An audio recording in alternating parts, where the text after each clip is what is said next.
This is your host Rohit, and today in the studio I have an amazing personality who has traveled to more than 73 countries, and not just Earth, but his vision is so deep. He's actually now exploring how you can actually travel to space, and he's the founder of Vander Group. Let's welcome to the show Francisco Augusto.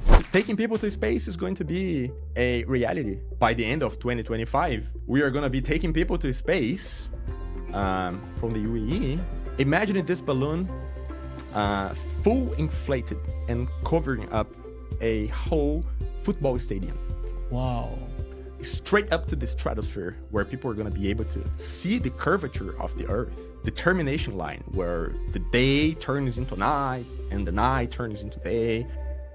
Welcome to License to Explore. This is your host Rohit.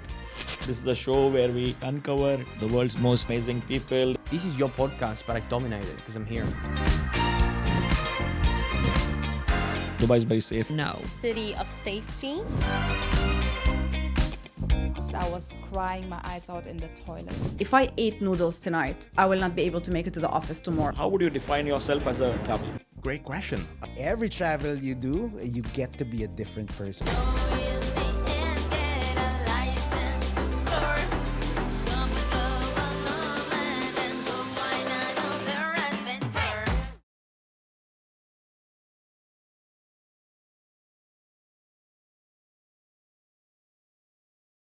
Welcome to License to Explore, where we uncover travel stories, journeys with our amazing guests. This is your host Rohit, and today in the studio I have an amazing personality who has traveled to more than 73 countries, and not just Earth, but his vision is so deep. He's actually now exploring how you can actually travel to space, and he's the founder of Vander Group.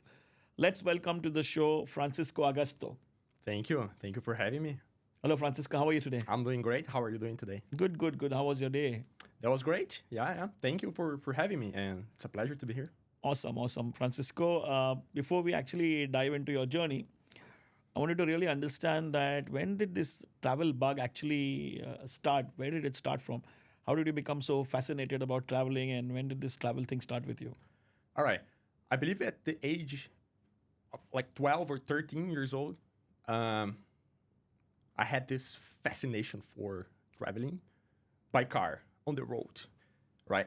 And I do remember that whenever I was doing that, usually with my family or friends, I was having different feelings and sensations, right?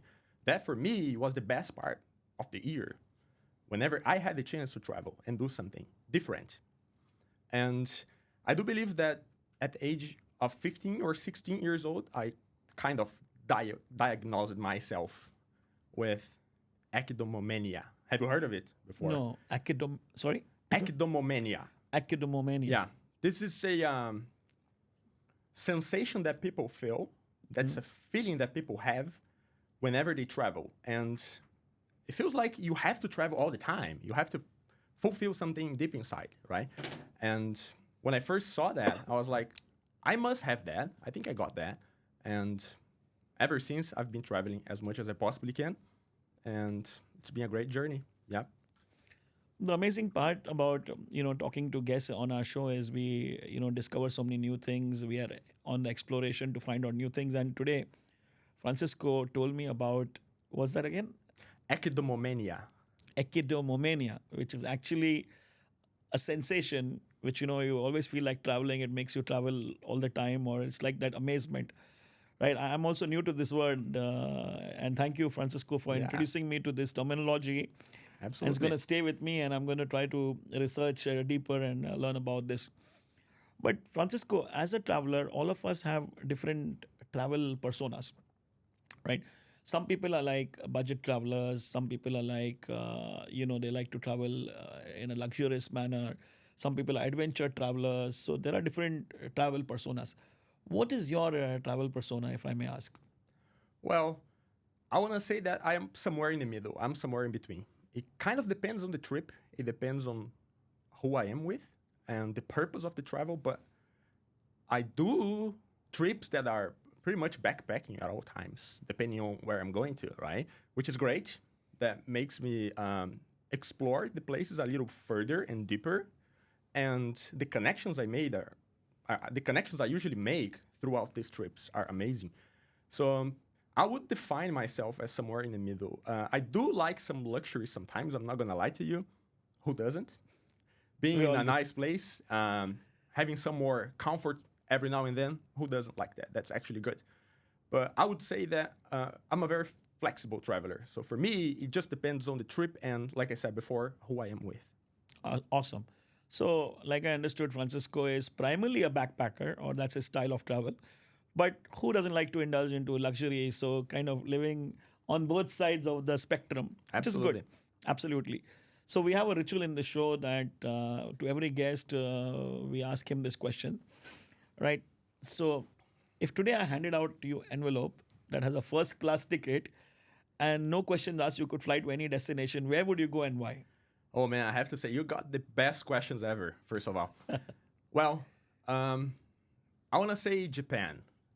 I want to say I would go back to Tokyo and explore Japan a little more. And you said first class, right? First class, yeah. So I got to enjoy the flight, right? And Yeah. say you are catching a flight from New York City, for instance, to Japan, to Tokyo. It's going to be, if I'm not mistaken, about 14, 15-hour flight. So you got to enjoy that if you're in first Absolutely. class. It's Absolutely. not like you do that every day, right? Besides, Japan is such a nice destination, so I would easily go back there in first class. Awesome. Right. I've never been to Japan, but it's something for my bucket list. And I have been in long flights. Like, especially, I think the longest flights I would have taken is Dubai to Los Angeles, or Which is a long flight. it's a long flight, 16 Yeah. hours. I've been also from Dubai to Australia to Sydney, again, which is a similar distance, similar time Right. travel, right? Great. Francisco, tell me, you have traveled to like 73 countries. That's a lot. From all the countries you traveled to, which one really left a very strong impression on your mind? Well, first of all, I have to say that I got that question a lot. That's the most popular question when it comes to my travels. I like to highlight a few countries, but if I have, can I say more than one? Of course, why not? All right, cool. So the very first one would be Iceland. And the reason why I say Iceland is because of the way people behave. Some people actually think they are cold out there. They are more introverts. My experience was totally different. I had a great time. For me, people from Iceland are great. The country in itself is beautiful and safe. The food was amazing. That would be my first country. The second one, I want to say that I did enjoy a lot being in Japan. That's why I would fly to Japan. Right. I would go back at any time. They do have something called Ikigai in Japan. I'm not sure if you heard Yes, that before. Ikigai, yes, I heard of that, yeah. Ikigai is basically finding your purpose in life. And every Japanese person, when they are little, I mean, they do have to find their purpose as soon as they possibly can. That's amazing. That's such a lovely way to look at life. And the experiences I've had in Japan, talking to people, they are so smart, they are clever, they are polite, they are ahead of their time. That's for sure. So Japan being my second country, and Russia, believe it or not, Russia is my third favorite country and the one that has left the strongest impressions on me. I've been to Russia a couple times, and like I said, the way people behave out there is great. My experiences out there were great, and Russia in itself is such a large and massive country, so you can actually get different perspectives of the country in only one trip. So for me, that was amazing. Russia should be my Great. third So- country. You spoke about a lot of things. You spoke about Japan, you spoke about Russia, you spoke about Iceland, right? That's Yeah, Iceland, and that would be these the are first some places I definitely want to go to, and it should be in everyone's bucket list. So I'm sure some of these countries are very cold, but what is the coldest place you have been to? Yeah. Especially considering that you come from a warm climate like Brazil, right? You're a Brazilian, right? I am. So, That's right. okay. Well, Brazil can be very cold, I have to say. Really? Yeah. The place where I come from, in the winter, you actually feel the cold. I mean, it gets negative. The temperature gets negative very easily in my hometown, to be honest, right? Right. But to answer your question, I want to say that, believe it or not, the United States in itself, I spent some time over there. I got my master's degree from Massachusetts. And it can be very cold out there as well, right? It snows a lot. It feels like it's a different sensation. It's colder than in Brazil, of course, and you have to adapt yourself. You have to do something. You have to cope with that in a different way.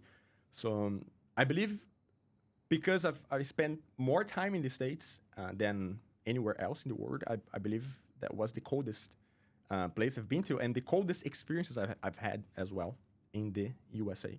Wow, USA can be cold, you know. Yeah. It's like every part of every state is like a different country. It's got different culture, different climate, different time zone, and That's stuff true. like that. I've been a lot to US. I've not seen all the states, but I've covered a lot, and I can relate to what you're saying because I've been in places which are very cold, and Right. it can be very chilly and surprising. Can I ask you, if you don't mind, what's your favorite city in America? It's very hard to pick, you know. I have this problem. I cannot pick one place. Really?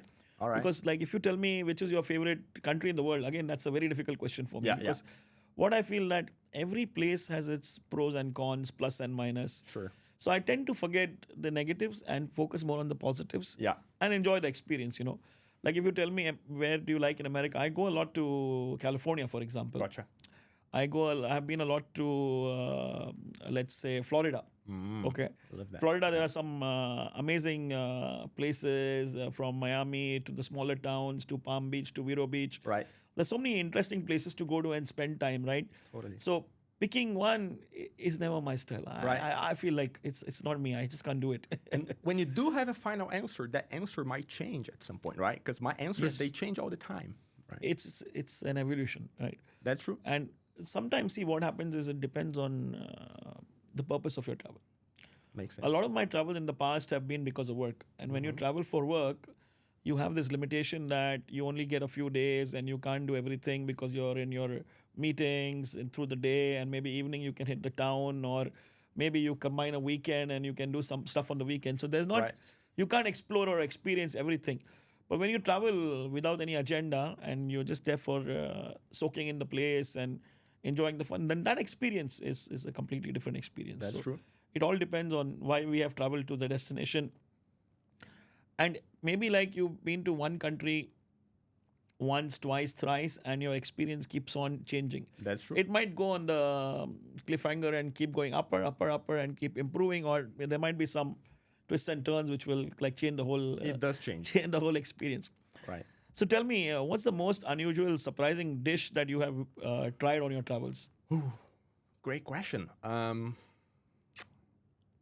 So I've been to India for the first time just Really? a couple weeks ago. Oh, you were right? in Mumbai. Yes, you mentioned that. Yeah. That's right. How was it? How was Mumbai? That was great. That was great. I'm from Mumbai originally. Yeah. You told me that. I mean, that's such a beautiful place to be. People were welcoming and warming. I love India. I mean, even before traveling to India, I had a very good impression of the country. And after being there, man, that was amazing. That was great.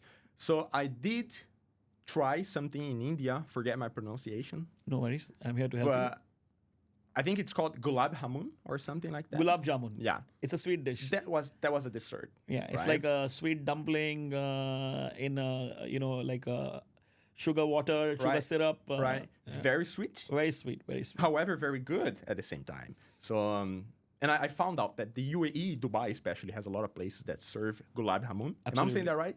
Gulab jamun. Gulab jamun. Yeah, jamun. Yeah. Gotcha. Correct. You got it. You got it. I want to try it again. I want to try different perspectives. Oh, there's lots of, fortunately for us living in Dubai, it's like we feel like we are still in India because it's like a modernized version of India. Got it. You know that once upon a time, Indians were very big in terms of the concentration of the population here. But things have evolved now. But still, we are 35% of UAE's population. All right. If you saw like maybe 5 years, 6 years ago, we were more than 40%. But that changed because in the recent years after COVID and things like that, there's a lot of influx of Europeans and South Americans and especially people from Ukraine and Russia and things like that coming into living here, right?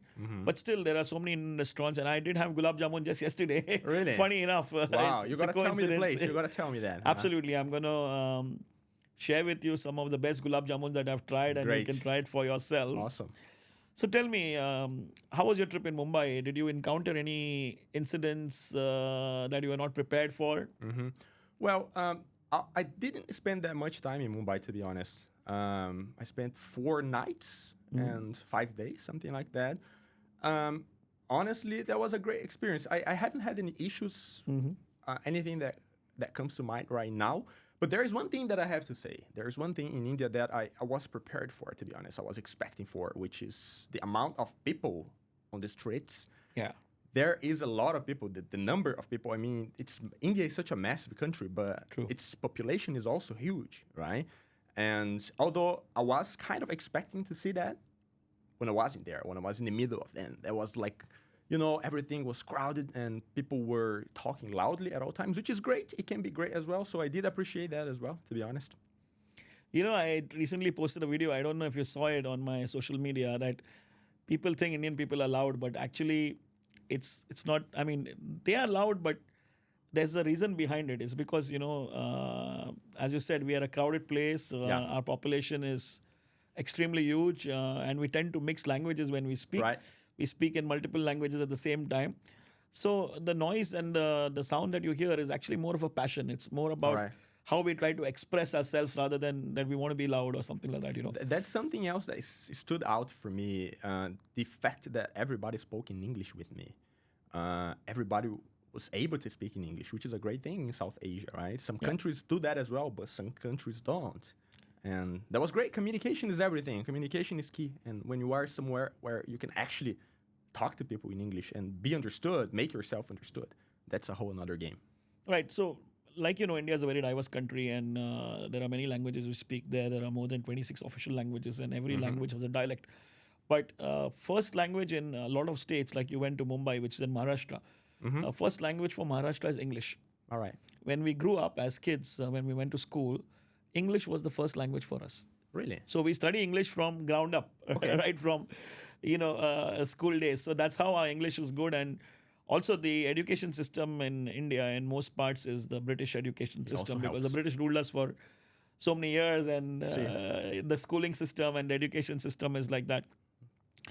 So can you tell me, based on the travels that you've had, you've been to 73 countries, can you recall any travel emergency or any intense situation that happened while in any of your trips when you were traveling? Yes, I can. To be honest, that was an in-flight experience, believe it or not. I flew Bogota in Colombia that was from Bogota to Miami in Florida. We just mentioned Florida before, right? That was a short flight, to be honest. But the year is 2018, and I'm not sure if you remember, but there was a hurricane in Florida. Yes, and I remember. The name of the hurricane is Was it Atilio? Florence, if I'm not okay. mistaken, Okay. right? So we are flying from Colombia to the States. Everything is going great. Everything's going well. We are just about to land, but the pilot picks up the mic and sends us a message by saying that, folks, everything is all right, first of all, but we cannot land right now. So you're going to be flying a little longer, because right now the hurricane is actually hitting Florida. It's hitting Miami and the surrounding areas as well. And then we were like, all right, so this must take like perhaps 5 or 10 minutes, any longer than that. 30 minutes later, my friend, believe it or not, we were still flying over the state of Florida without being able to land. And then the pilot, again, picks up the mic and says, all right, guys, so now the situation is a little different. We are not able to land in Miami, so we gotta find another airport somewhere else. So we kept flying and flying and flying for probably an hour, more than expected. And then for whatever reason, at some point, he comes back and says, no, guys, now we can finally land, but it's gonna be a harsh landing. It's gonna be hard, so you guys prepare for impact. So we did that. And luckily, the landing was actually softer than I was expecting. That was cool. That was all right. But the sensation before we land was terrifying. I mean, we were not expecting for that. And the hurricane in itself came out of nowhere. I mean, that was something that even the Americans were not expecting for. But at the end of the day, everything was great. We landed just fine. And now this just became a story for me to tell. And Where did you land? we did land at the expected airport, which Okay. was Miami International Airport. Yeah. But like I said, before landing, that that was something. That was something that we were not expecting for, and then we never know what to do. It's out of your control. It's beyond your control. But like I said, we did land, and everything was great. But I do remember my feelings. I do remember my heart bumping faster than usual, and everybody was feeling the same. I mean, we can tell by people's expressions in their faces. And Right. Based on what you told me, there are a few things that come to my mind. Firstly, Bogota, it's amazing. I've been there and Yeah. it's an amazing place. I'd like to definitely ask you a little bit more about your time in Bogota. But prior to that, I had a similar incident to what you just expressed. okay, So I was flying from Dubai to Los Angeles on a work trip. all right. And our company, the office travel desk, for some reason, she messed up my ticket. So instead of booking Dubai LA straight, she booked me Dubai New York JFK and okay. JFK Los Angeles after a certain, stopover, which is fine. That's okay. That happens. It's not a problem. But the night we were flying to JFK, this is in 2018, also coincidentally. Yeah.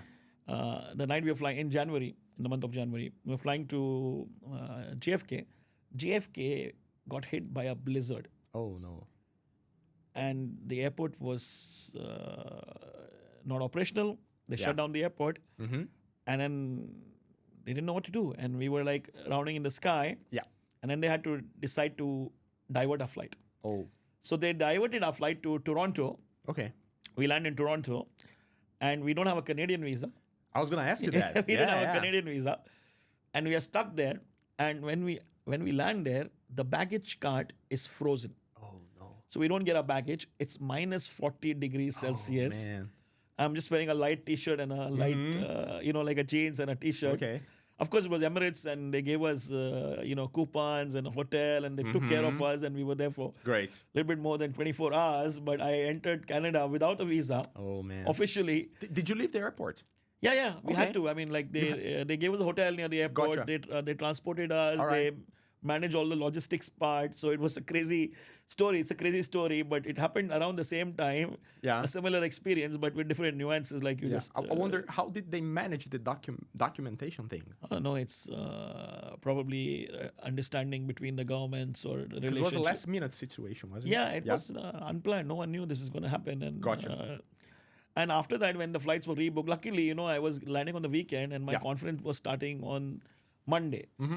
So I didn't miss out on the conference, and things worked out in the end. Yeah. But it was a crazy trip to bet. have. Yeah, but these I kind can of tell. travel experiences make your travels more interesting and your journey more interesting. That's true. I feel like when we're not expecting for some things to happen, it gives us some more emotion Right. throughout our trips. Because when everything goes according to plan, it's one thing, one conversation. When it does not go the way you expect, it can be bad, but it can be very nice. It can be great. I mean, that's how we gain experiences. That's how we get better in life. And Absolutely. we get stories to tell as well.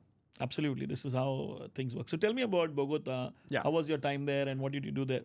Well, so look, I've been to Bogota many, many times because Bogota is a hub in South America, right? So Yeah. I flew São Paulo in Brazil to Miami, New York, Boston, Massachusetts, whatever, to the States many times, right? And there is an airline in South America called Avianca, Yes, I know right? about this. And they do stop in Bogota no matter what. If you are flying from Bolivia, if you are flying from Brazil, if you are flying from Argentina, you gotta stop. You have to stop in Bogota. That's their house. That's the hub in South America Right. for the company. So I was lucky that a few times I did have bigger layovers. 48-hour layover, for instance, which means you gotta leave the airport. Yeah, You of gotta go course. somewhere else and explore the city and do something, right? So I did have flights that got canceled as well. I mean, many different Rescheduled. experiences. Yeah. So I've been to Medellin. I spent some time in Medellin in Colombia, and that was one of the most amazing experiences I've ever had. Really? Getting in touch with Colombian people, sharpening my Spanish, being able to understand their culture, the way people think and the way people behave. They also love football. People think that football is loved by Brazilians only in South America. No, But- it's a Latin American thing. It's It is. Colombia as well, yeah. so as well as in Brazil, Colombian people love football and they they play football as much as they possibly can, right? Right. The food is also amazing. The language is so beautiful. I love Spanish, and that was a great experience. Being in Colombia is also a great thing and a great plan to make, because it's a wonderful country. Absolutely. I have had great experiences in Colombia, especially in Bogota. Had a great time. I was actually in Chicago Okay. for work, and I took the weekend off, and I actually flew via Panama because that was the easiest route I could Yeah. get. So from Chicago, I went to Panama, and I took a stopover there for a couple of days. So I broke my trip Great. down, and I went to Bogota and came back. It was amazing. By the way, you mentioned Medellin. I have never been to Medellin. Uh-huh. Have you seen the movie called Medellin? Do you know about this movie? I don't think so, to be honest. All right, if you want to do watch it, and for you guys also, you Really? can watch it. There's a movie called Medellin, Okay. and this movie is on Amazon Prime. You can find it on Amazon Prime. The storyline is there is this influencer, a social media influencer, Yeah. who's kind of impersonating to be Pablo Escobar. Okay. Okay, and he kind of fakes it that he's been kidnapped by the rival gang, Yeah. and his brother believes it, and he Okay. does it only to gain followers. So it's kind of like a story you can relate to, and then All right. how that whole thing goes wrong and what happens after that. That's the movie. The movie It is sounds about like that. a good movie. I'll look into that. Yeah, it's for interesting, sure. and it's relatable with the current trends and culture, especially in the social media world. But it's a great movie to watch. It's called Medellin. Got it. But I've never been there, so it's in my bucket list. Right. So have you ever felt unexpectedly welcomed or at home in a different country outside Brazil? Well, I consider myself a lucky person in that sense, because everywhere I go, people treat me very well. I'm not gonna lie to you. I've never had bad experiences traveling to a country in that sense. Well, in India, just now, a couple weeks ago, that was such an amazing experience. The way people spoke to me and the way people expressed themselves. But I do remember this one experience in 2019 in Finland, right? Okay. Where also people think they are cold because the country in itself is cold, but people are Right. not. So, I came across this family that was an Airbnb, and they were our hosts, to be honest. And then they became our friends. Like, we are in touch. Even right now, we Amazing. we talk to each other. We follow each other on social media, for instance. And that was such a great experience. Like I said, I wasn't expecting that. And people from Finland are something different, the way they behave. And for me, that was great. The language barrier was part of the situation a little bit, because people from Finland, they don't necessarily speak English fluently. They do speak, but it depends on the person, right? But that was in Helsinki, by the way, the capital, right? And I can't emphasize enough how much fun we had being in Finland with these people. I believe we got lucky as well in terms of choosing the right host, the right place to be, and that was nice. That Awesome. was a very, very nice country to be as well. Finland, cold but nice. Awesome. That's amazing. So I want to talk to you, Francisco, a lot about your specialty. But before we do that, we have this thing where we talk to our guests about some travel trips and tricks and hacks. Okay. Right. So these are some usual typical questions we ask them. Let's see what your take on this is. Let's do that. So, what's a travel hack that you think most people don't know about?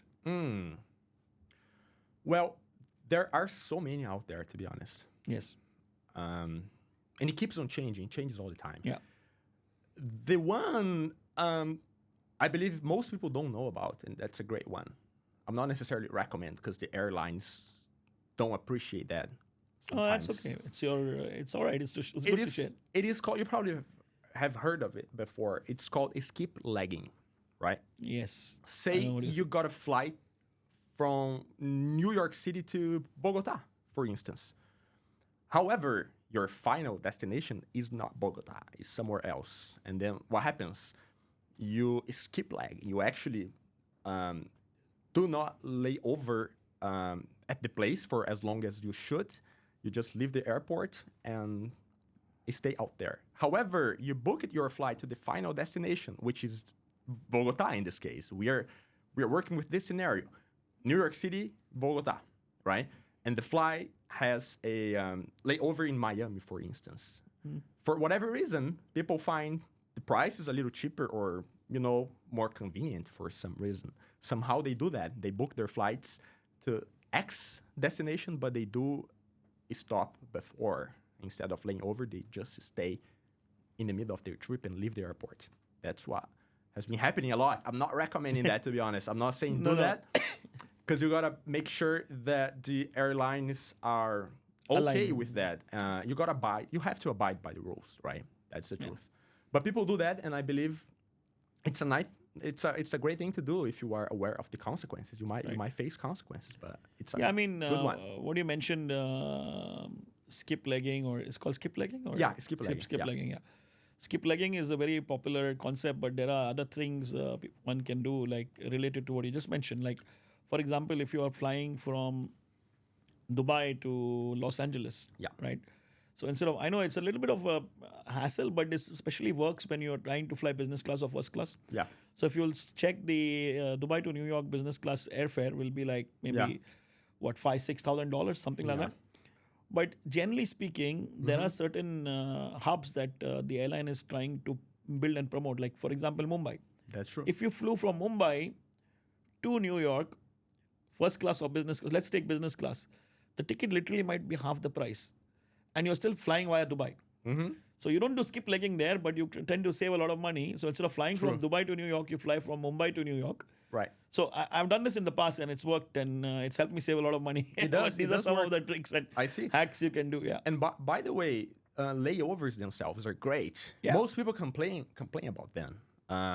But if you are wise enough, you can use the layovers and take advantage of it. Because if you stay somewhere for 10 hours, you don't want to be at the airport. You want to get out of the airport and go explore the city, go do something else, and then get back to the airport. Right? I've done that a few times, and that works just fine. Just make sure you got the visa and your passport abides, with the rules that the country asks for. There are a lot of nuances here which we should talk some other time in detail. So do you have any other hack or something? How do you book your flights? Is there like a way you use to book your flights to get the best fares? Or Got it. Well, I have to say that the absolutely best way for you to book your flight is through our website, vandergroup.ae. Right? Awesome. I have to say that. Vandergroup.ae. Guys, make a note, vandergroup.ae. And we're going to talk about what Vander Group is. And he's saying that's the best way to book a flight. And he's going to explain just now how and why. Yeah. Well, first of all, we have the best rate ever, the best rate possible. And some other websites kind of do the same thing, but they do hide the fees. And then when you are about to book your flight, when you're about to submit your credit card information, for instance, they do charge something else. Yeah, like they charge a convenience fee or something like that. Normally I've seen this. I mean, they come up with some hidden fees that we are not aware about, you're not expecting for, and they do that. We don't do that. The price you see on the website is the absolutely final price. That's how much you're going to pay at the end. Now, if you don't want to do that, right, the way I've been booking my flights whenever we don't have availability or I don't find the flight I'm looking for on our website, what do? I just go over Google Flights, and I feel like that's the best tool out there right now for us to explore. Awesome. That's the way I do that, to be honest. Do you have any similar hacks to book hotels? Well, I do have it. What do I do usually? So the best way to find hotels is for me through booking.com. Everybody knows that, right? This is no secret. However, you can simply email the hotel. You can ring them, you can call them and ask for perhaps better conditions, better prices, or perhaps better rooms for you to be, upgrades in advance. Hotels are gonna love that, because if you book your hotel through a third platform, you're gonna pay commission for the platform, or the hotel in itself also does. When you book direct, everybody wins at the end of the day. Absolutely. Because you save money, the hotel gets paid more. You probably get points if you have miles or the hotel loyalty programs. Programs. Yeah, you can do some stuff like that. And then the upgrades are the best part, because the hotels usually recognize your efforts and your loyalty, and they will offer you the best possible spaces they have out there. Right.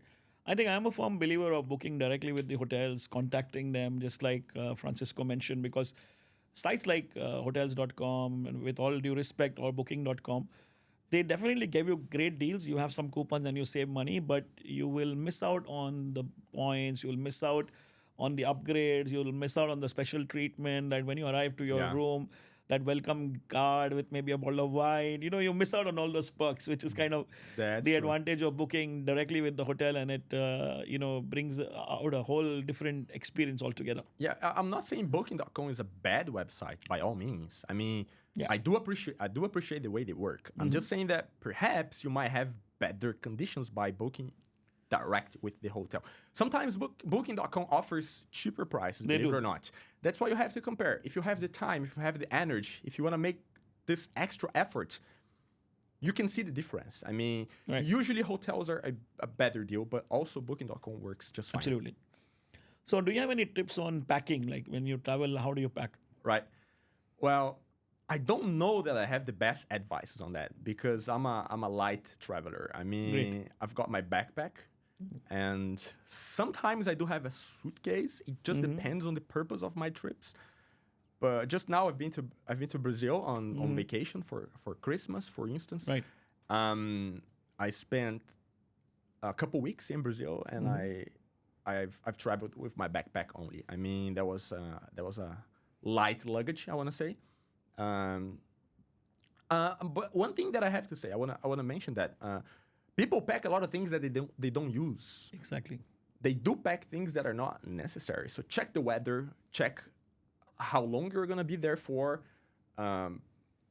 For women especially, make sure that the clothes you are bringing with you, they match. Otherwise, you're gonna bring a lot of things that you're not gonna use. So make sure you pay attention to this kind of things as well, because that's important. Absolutely. I know that a lot of us have this problem of overpacking, right? Because we don't know what outfit we want to wear. We sometimes tend to carry extra outfits. So what he mentioned is, what Francisco mentioned is very important, that think about where you're going, think about the weather. You don't want to be surprised that you go to a country where it's very cold and you have not packed for that kind of climate. And especially for women, they want to look great always. So You obviously, don't want to be underprepared. That's you don't want the to be truth. underprepared. I think that's the right word.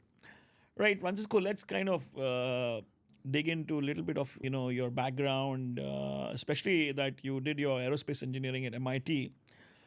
So how did that shape you as an entrepreneur and the founder of Vander Group, which is what we're going to talk a little bit about what Vander Group does.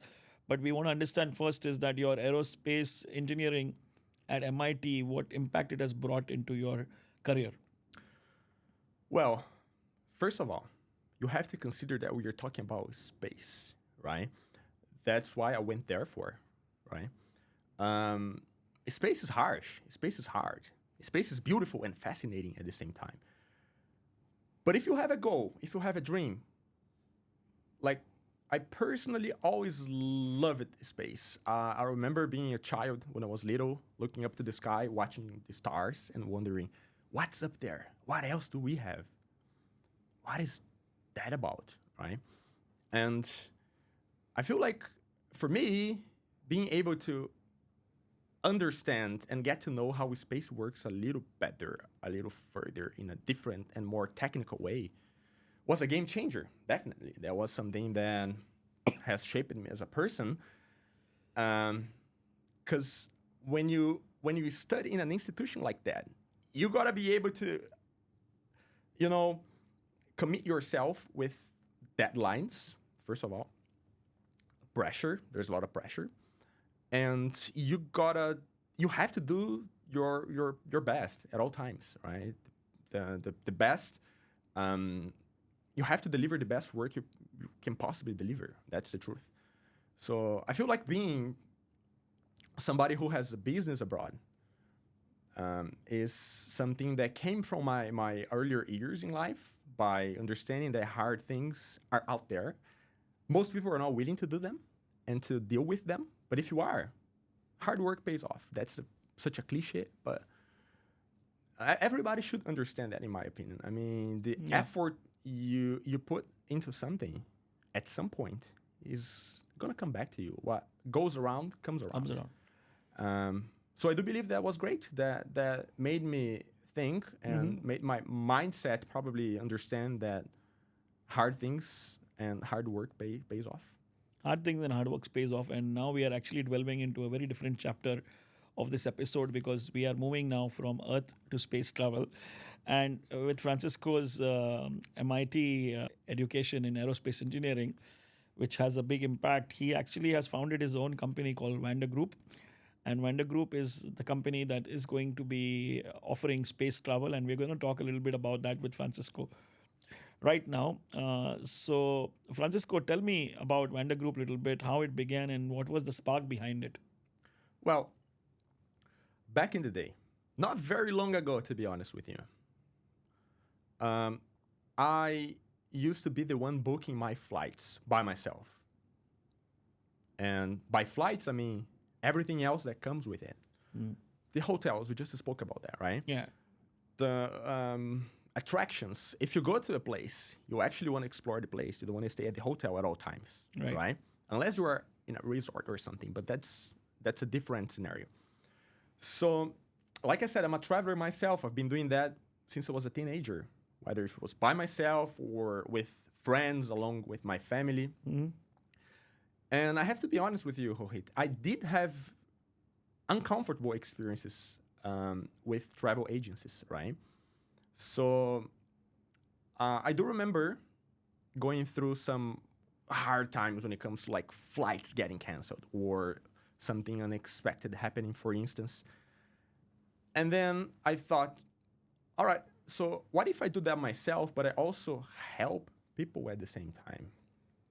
Because as a company, especially here in the UAE, we have a goal, and that's only one. We want to deliver customer experience and not only customer service. What's the difference between them, by the way? When you do have customer service, you buy something, and the deal is usually done. It has been made. Nothing else happens after that. However, when you do deliver, when you do offer customer experience, it's like you are taking your customer, your traveler, by the hand from beginning to end, right? That's why we are here for it. That's what we actually have been doing in this country and overseas as well. So for us, I feel like making sure that our customer is happy is the most important part. Not only after selling something, dealing with their budget or whatever, their money, their dreams and goals, but also making sure that they are happy. Not because they will come back, because they will probably come back after a great experience, but also because we have a goal. We have a dream, which is helping people in that sense, making sure that traveling is accessible to everybody. Absolutely. Customer is king, and this country, UAE especially, prides in great customer service and customer experience and the customer journey, right? What Francisco mentioned, and that is the DNA for Vander Group as a company to create, because all of us have had bad experiences with travel agents or whoever they are without calling names. But yes, if you have a platform that can actually enhance that experience and give you a different experience altogether, that makes a whole lot of sense, and it changes the game. Absolutely. Like you said, right? As a company, we spare no effort, Rohit, in that sense. We want to make sure, like I said before, that our customer is happy. And that's why we're here for. Absolutely. So tell me, what are the current projects or partnerships in Vander Group that are exciting you the most? Well, we do have space balloon flights coming up to the UAE very soon. This is what I've personally I've been working on. It takes my time, it takes my effort, my energy, which I love, because that's something that I do appreciate a lot. So hopefully, by the end of 2025, we are going to be taking people to space from the UAE straight up to the stratosphere, where people are going to be able to see the curvature of the Earth, the termination line, where the day turns into night and the night turns into day. that's such a great experience that excites me so much. And I feel like amongst so many avenues and ideas that we do have as a company so far, this is the one that makes me super happy and excited. Awesome. So, friends, space travel is going to be a reality, and it's not going to be 20 years later. It's going to be by end of this year, beginning of next year. And UAE is one of the pioneers that's actually going to be taking the forefront when it comes to these journeys. And Francisco's company, Vander Group, is working on this with the special space bubble flights, and we're very excited to hear what's going to unfold here and where this is going to go and how things are going to evolve here. So that wants me to ask you, really, what is the most exciting recent development in the space travel that you are following Right. and that you think you want to share with the audience that will enlighten them to what should they experience, or even what can travelers expect in terms of cost and modes of transport as space travels becomes a reality in the next coming few months? It's not far Yeah. away. Well, I'm not gonna lie to you. Prices are gonna be high for some people. Some people would say that such prices would be expensive. But as you go along, as we develop space travel, of course, they're gonna drop. They're gonna decrease. They're gonna be cheaper. I do appreciate 3 companies right now that are doing great in that sense when it comes to space travel. The first one, everybody knows, is SpaceX by Elon SpaceX, Musk. yeah. They do have partnerships with NASA. They do have the biggest and reusable rockets right now. So that's beautiful. That's actually fascinating. The work they've been doing is fantastic. Well, and then there's also Virgin Galactic by Sir Richard Branson, right? The British company. They do have airlines as well. So they are into aviation for some time and now into space as well. And then the third one that I like to say, last but not least, Blue Origin by Jeff Bezos. They also do operate rockets. They do have big/great operation when it comes to taking people to space and also exploring space at the same time. So on that front, they do take people as tourists, people as travelers to space as well. But their biggest and final goals are exploring space and making sure that everybody in the future is going to have access to space, right? So it's actually funny because people have been talking about that. We can go further now. So we've been to the Antarctica, we've been to Safari, we have done these X, Y things so far. So how can you challenge ourselves as travelers right now? How can you go further? How can you go deeper than that? How can you do something different? That's the next step. That's what we're here for. Taking people to space is going to be a reality Wow. very soon. That's what we're here for.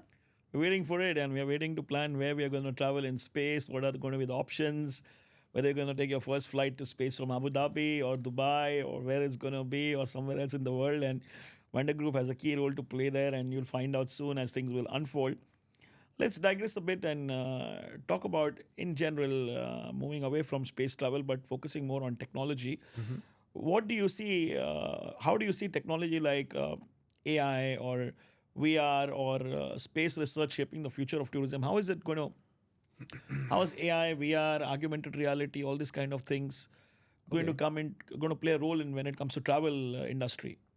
Absolutely. So when it comes to AI, we have to be grateful for. This is something that has been helping us a lot.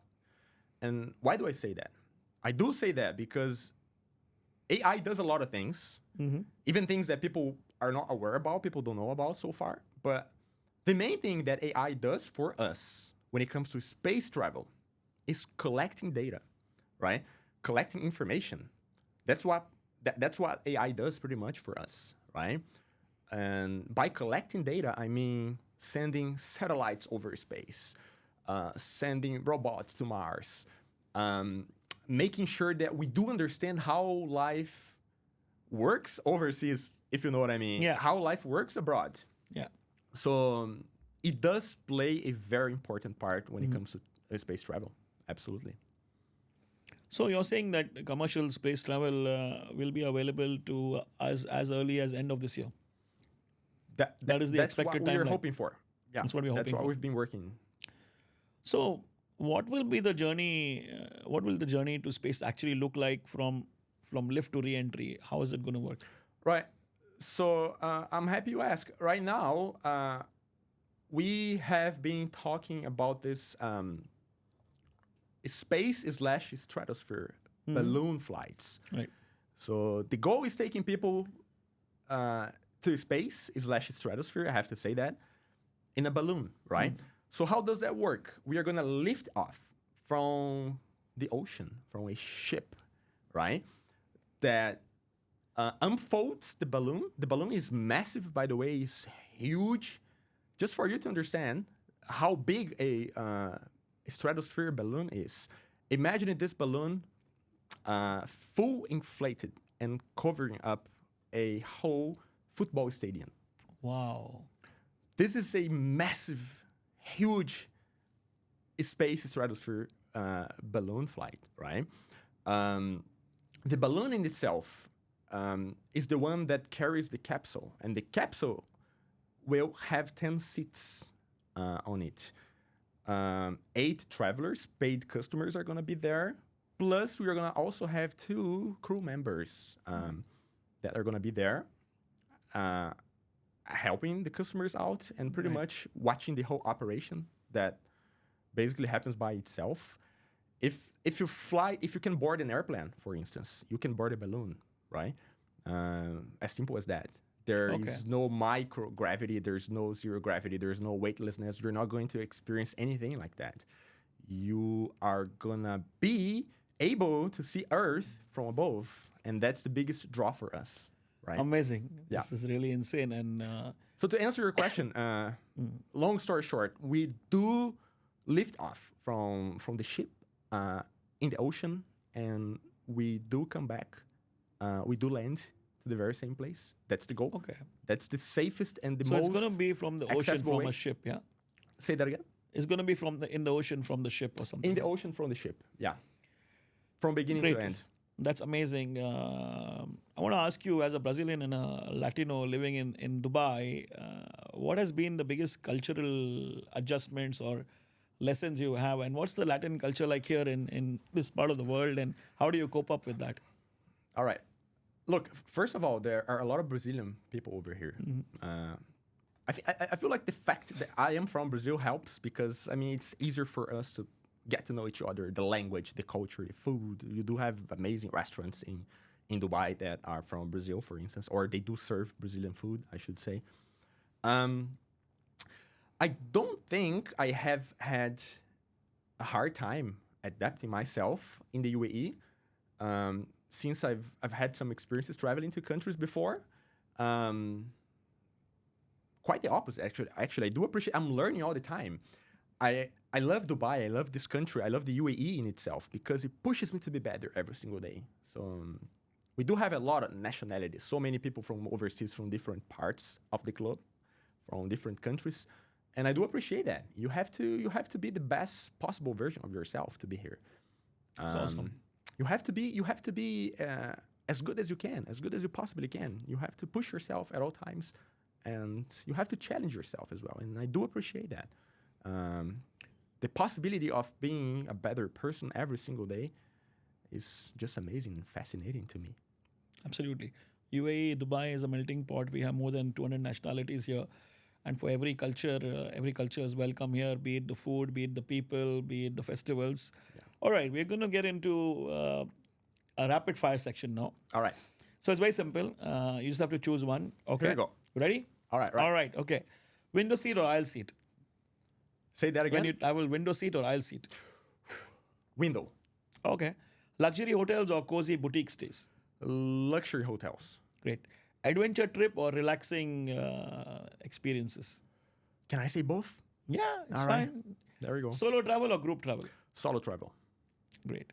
Sunrise flight or red-eye flights? Sunrise flights. Great. Planned itinerary or spontaneous trips? Spontaneous trips. For Mountains or beaches? sure. Ooh, can I say both again? Although I do appreciate beaches a little bit more. I wanna say. Okay. Big city or off the grid escapes? Big cities, 5-star restaurants or street food? 5-star restaurants.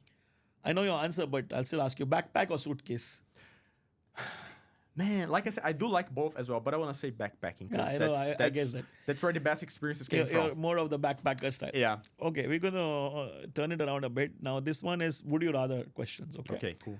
Would you rather be stuck at an airport for 24 hours or lose your luggage for a week? Stuck at the airport. Awesome. Only visit tropical beaches or snowy mountains for the rest of your life? Tropical beaches. Okay. Travel for free but never get to know where you're going? Or always pay full price but you can pick where you have to go? I'll pay the full price and I want to be in control. Absolutely, absolutely. Never use a map again or never speak the local language? Man, I'm a language lover. Never use maps again. Awesome. Visit only places you have been to before or never go to places that you've been to before? Never go to places that I've been before. So you want to explore new and Yeah. nice destinations, right? We do have so many countries out there. We should, Absolutely. we I should mean, be exploring them. yeah, there's lots to explore. So, okay, now this is the one and only. So, the one destination everyone should visit before they die. Iceland. Awesome. I think I need to go there too. I haven't been there. The one travel experience that changed your life. The United States. Awesome. Yeah, I for love United States. for so many reasons. We can talk about that Yeah, at we some point, should have but a separate episode about that. Maybe we Absolutely. need to do one more episode. Yeah. The one country that still surprises you every time. Japan. The one thing you always buy as a souvenir when you travel. I'm a wine person. I do appreciate wines. Okay. Yeah. So you I wanna bring say back wine every time? I do. Yeah. Okay. The one thing you always forget to pack. Man, that's a good one. Phone chargers.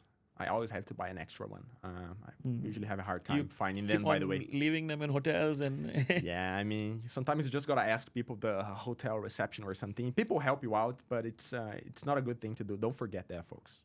right. Great, Francisco. You absolutely crushed this mission, and it was really amazing having you on the show.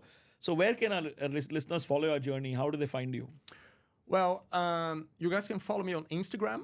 First of all, I want to say my company's Instagram's name, right? Yeah, Which is sure. Vander Group .com. That's the website. Vandergroup.ae. And Okay. we do have the Instagram as well, which is _.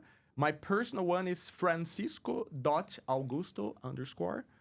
And please get in touch if you guys have any questions, if I can help you guys out.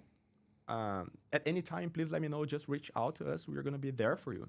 Thank you for watching. Thanks for being here with us. We're going to plug your social media handles in the description below so people can follow you and they can ask you any questions. Thank you, Francisco, for joining us today. It was lovely having you. It was great talking to you. And I hope you guys have enjoyed this episode of License to Explore.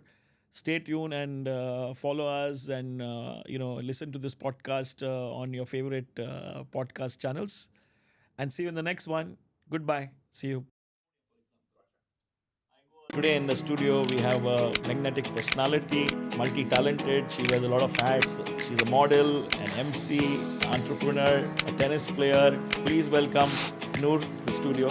Hey! You're chasing a big dream and you fail. So what's your perspective on that? I don't believe in failure. I believe that you only fail if you don't try. So what's one mindset that changed your life? Just go for it. Okay. Just do it. Like, if not now, then when? Pressure is actually a good thing. It's not a bad thing because, if you're not being put under pressure, it means you're in your comfort zone. That's how I see it. You're an entrepreneur now and you run your own businesses. So tell us about some of the hard lessons that you've learned as an entrepreneur. Accepting that you just gotta keep moving no matter what. Like, you can't just stop. What do you love most about doing what you do? Just being in front of the camera.